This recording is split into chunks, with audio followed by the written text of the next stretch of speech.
Well, welcome back into the rear garden here at Blickling Hall in Norfolk, run by the National Trust. And this is what we'd come to see, and we're hoping to catch at their peak, but not this year.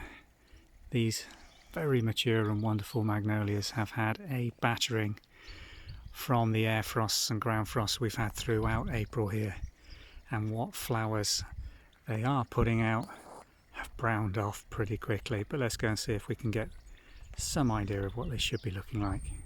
This Magnolia Salangria should be a mass of these beautiful, almost pure white flowers, streaked with this yellow centre and the pink outer aspects on the flower petals. But oh dear, just look at the browning here. This is absolutely typical for cold air, too cold overnight with frost damage, and the petals just not able to withstand that thermal variation.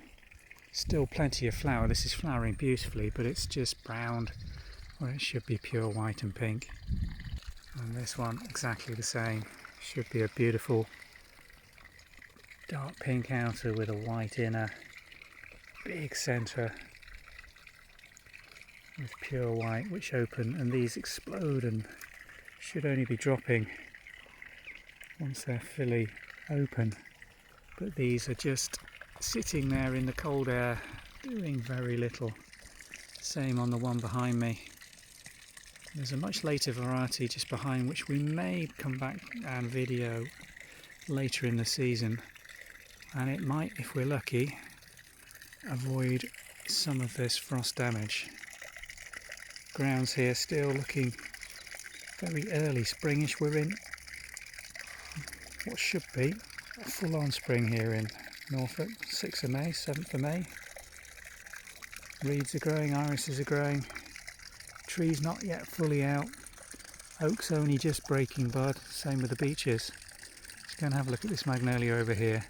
But this is the one that I'm hoping later in the season. I remember one of these is a really dark rich red, but they usually flower about 3 or 4 weeks after these early varieties, and certainly the stellatas, which I don't think they've got here, are almost over by this time. Similar state of play to the first one we showed you. This largely frosted, browned off. This one looks as if it's actually successfully pollinated, but even the leaf here, everything's been just hit by these frosts and is just sitting waiting for a secondary growth to explode and a bit of warm weather. What a shame, because usually these trees are absolutely magnificent. But it just goes to show, with gardening there's always next year, and we'll have to come back in 12 months and try and catch these when they are hopefully not experiencing such a bad spring. This one's getting a little bit more shelter. It's just tucked 20 feet closer to the actual hall walls. Won't be getting any radiated heat from it, but these buds still frost damaged, but enough colour to hopefully give a show as these open over the next week or so. But it's so dependent on us getting a bit of warm weather. Let's hope that happens and that they get a display out of these this year. The narcissi under planting, been fantastic. Drifts of bluebells coming through on this naturalistic planting with forget-me-nots.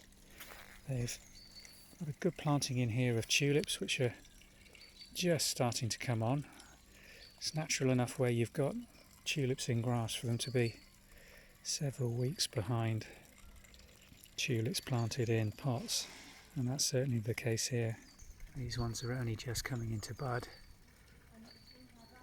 Some late narcissi as well, just coming up. Paper whites probably.